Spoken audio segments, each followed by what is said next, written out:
everybody. I am so delighted to see you all here. It is such a wonderful pleasure to join you all. I'm Laura Mignot, CEO of D-Flash and the host of the Reset podcast, and I am so excited for a wonderful conversation with Dawn White from Aunt Jackie's. Come on up, Dawn. We're all here in the vineyard. Everyone got their fans out. Wonderful. We're gonna have a little chat, girls. Sit. Good morning. Good morning. It is a beautiful day out here in the Inkwell. It's a beautiful day in the neighborhood. So it's a delight to have you here. So I would love for you to kind of kick off and tell us, what's the Aunt Jackie story? Oh, the Aunt Jackie story. Well, first of all, thank you for having me, Laura. It's great to have this conversation with you and the people who have come out this morning to support this event. The Aunt Jackie story. Aunt Jackie started back in the earlier days of the natural hair movement. The originators. Yes, this is when folks were realizing that natural hair was no longer a trend, but a movement. Women began to abandon chemically straightened hair that they had been doing, some for almost a lifetime, and moving toward wearing their natural texture, their natural curls and coils. And out of frustration, because once you stop chemically straightening your hair, it's like, what do I do with it? What in the world do I do? How do I manage it? How do I style it? Many women became very frustrated. They spent a lot of money because there were few products in the marketplace at that time designed to manage and deal with naturally wavy, curly, and coily hair. They were spending a fortune because the products were super expensive. I always joke and say, I could have opened a beauty supply store out of my bathroom from having girl, let me tell you. Yeah, been there, done that. I was one of those frustrated women. And interestingly enough, I had been at that time in the hair products industry for more than a decade. People always ask, are you a cosmetologist? Are you a chemist? And I'm neither. I am a marketing strategist and brand architect, and for nearly more than a decade, I've been developing products under different brands that are sold globally, all across the world for men and women.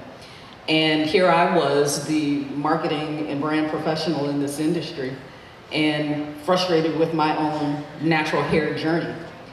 So I did what I usually do in my process of being creative and understanding the problems that women have with their hair and trying to come up with solutions. I interviewed over 1,000 women about their natural hair journey to find out what their pain points were. What are the problems that you're having? What are you missing? What are the solutions that you're looking for? What will make your life easier and better and help you to continue to embrace your texture instead of going back to being chemically treated?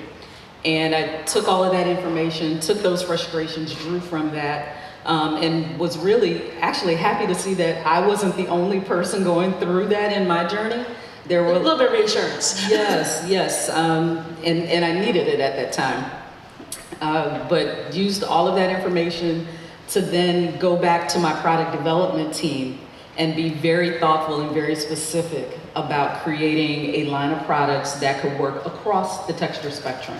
So not just for type 3 curly hair or type 4 coily hair, but to work across the texture spectrum, solving those problems. And out came Aunt Jackie's. Aunt Jackie's Curls and Coils was born in 2012. And introduced to the global marketplace, and it has been a wonderful journey since. That first collection of products was called the Curls and Coils collection, and had some wonderful ingredients that natural hair absolutely loves. We checked all of the no boxes, no parabens, no silicones, no sulfates, all the things that natural hair did not like. And we came up with this amazing brand. And people always ask, well, who is Aunt Jackie? Aunt Jackie is really a persona, and it's a persona that's built around trust. When I thought about how to name the brand, I thought about what I wanted it to reflect. And when I think about how hair empowers you, absolutely, it's liberating, it's empowering, and I think about the women that influence me. So many of them right in my family, my aunts, My first professional mentor, who I affectionately refer to as Auntie. All of that auntie energy, auntie power, I just kind of took that and wrapped it into a brand that is now Jackie's. That's just phenomenal. Because that's the whole point about this. You see a problem, you do the work, you ask the people who actually are the customers, and then you build what they need. That's just so phenomenal.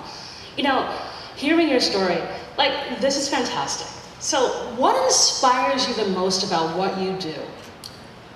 I am inspired by inspiring others, particularly as it relates to beauty, inspiring beauty in others. And that beauty is from the inside out. I always tell people I have one of the greatest jobs in the world. I help people have great hair days. And we all know what a great hair day can do for your swagger. No matter what you're wearing, you can wear a paper bag. But if that hair is on point, you got a little pep in your step, right? You arch your shoulders back and Exactly. And to the converse, you know what a bad hair day can do for you as well. A bad hair day can kind of bring you down and, set the tone for a not so great day. So I enjoy being able to make a contribution, even if it's a small one, to helping women to look and feel their best, to help them really to embrace their natural beauty, their natural attributes, and to learn to embrace their God-given texture, that they don't have to use chemicals and constantly manipulate their hair to be seen as professional, to be taken seriously, to be seen as beautiful. Their own natural texture is beautiful all on its own. And it's very inspiring and fulfilling to have created a brand that is also built around trust, because we really want to have women to live their best lives and not have to worry about how their hair is holding up as they do it. So Jackie's is really, a trusted brand that people look to do exactly what it says it's going to do, and help them to look and feel beautiful. And that's fantastic. And it's just such a wonderful, when you think about all the brands that are out there, and when you have a brand who's like, this is who we are, and this is what we want to build a product for, is just what we need. And we all know our hair is our crown. So, yes, it is. And speaking as Black women, we're here in Martha's Vineyard. There's lots of young folks here who want to get to the C-suite. What's some of your kind of best advice for how Black women to get to the C-suite? Because the road is not easy. We know it's a struggle, but you're there and you're killing it. So I'd love some advice. Yeah, and the struggle is real. To be clear, the struggle is real, but the struggle definitely doesn't have to be as hard as we make it sometimes. Sometimes it's self-imposed. But some of the things I would tell young women, who are Black women in particular, who are looking to become executives, first and foremost, be a sponge. Learn as much as you can about the business that you're in or the career that you're pursuing. I'm a marketing strategist and a brand architect, but it brings value to the boardroom when I understand how the rest of the business works, when I understand operations, manufacturing, purchasing, the retail side. So the more you can learn about the business, the more value you bring to being able to climb that ladder and bring value to the C-suite. Also, I would say get connected with other Black women. If you have the opportunity to find a mentor or find someone who can really pour into you. I come from an era, my undergraduate days, I don't want to date myself too much, but come from an era where, greed was good, and climbing up the corporate ladder was really kind of cutthroat, and step on whoever you need to step on to get to the top. And that is so worthless. That is so inhumane. And just not necessary. It lacks compassion, it lacks empathy, and it's just unnecessary. It's just completely unnecessary. So I'm excited about this generation of women, so many wonderfully beautiful, wise, professional women who are willing to share their knowledge, who are willing to mentor, willing to connect, willing to share what they know. I would definitely say get connected to a woman like that, or women like that, a circle like that. And then finally, just be human, be you. Work-life balance is a real thing. Again, kind of going back to my personal experience and the years that it's taken me to kind of get to where I am. Being a workaholic is not a good thing. We used to look at that as a interviewing for the C-suite, it used to be considered a strength. I'm a workaholic. 80 hours a week. 80 hours a week. Non-stop, never vacation. Always in the grind. It's not necessary. Being a workaholic takes entirely too much effort from you living your best life, from you being a quality individual. Build relationships. Build a work-life balance. I know work-life balance sounds cliche, but it's real. It's very real. You have to learn how to create balance. So whether it's taking time for yourself, giving yourself some wonderful self-care, building relationships and cultivating friendships and relationships with family members, stop and pray, get connected to God, and just really be aware of your emotional intelligence. Emotional intelligence is so super important. Don't bring your feelings into, what you're doing. So those would be the things that I would suggest to women pursuing executive opportunities. And it's changed so much. I think, and also part of it is because the last year we've all had, where we all sort of got brought into that circumstance of like, all right, gotta sit down, gotta rest. And as a result of that, we all have to kind of reevaluate the kinds of leaders we want to be, the products we want to work with, the things we want to do. And that is just so key. The connections that you have either got stronger last year, or the ones that didn't serve you, they're like, we don't need these see you anymore. later. So in thinking about that, you mentioned self-care. And as someone, busy executive here in Martha's Vineyard, like, what do you do for your self-care? But my self-care is very family focused. Because of my travel schedule, because of the amount of time that I spend away, just connecting with my family is super, super important. I have a 13-year-old daughter who is like total Gen Z. Everything that you have read about Gen Z is going on in my house right now. Way too many TikToks, too many that I'm in with her. How many dances have you done? I haven't mastered many, but I give it my best try. Okay. I give it my best try. Yeah. So I'm doing it all. But spending time with family is really important, and I'm learning even more to do more volunteer work, to get connected to the community, to give back. The more I give back, the more I feel like I'm taking care of myself, because I'm being selfless, if you will. And I think that's one of the other really awesome things that came out of the pandemic, is that we realized there's so much we can do to help others. Absolutely. It's not about, just writing that check, but it's also when you're just there volunteering and giving folks that a little bit of extra goodness comes in so much handier, and that act of kindness goes so far. Yeah, being hands-on is really important. And also, again, you're talking self-care, just actually taking time for self. Just kind of going into my prayer closet, spending time with God, taking time to just kind of be still, just being still. And I didn't realize until recently just how hard that is. 2020 taught me to be still, and now I need that still time. I need those quiet moments. Yeah. It's funny, when we start out, it's like relentless hustle, you go. The grind.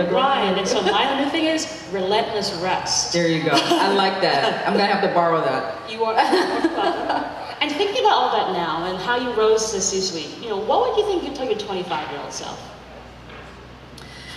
That's an interesting question, because I realize anytime I've been asked a similar question about what would I tell my younger self, it depends on what stage of life I am.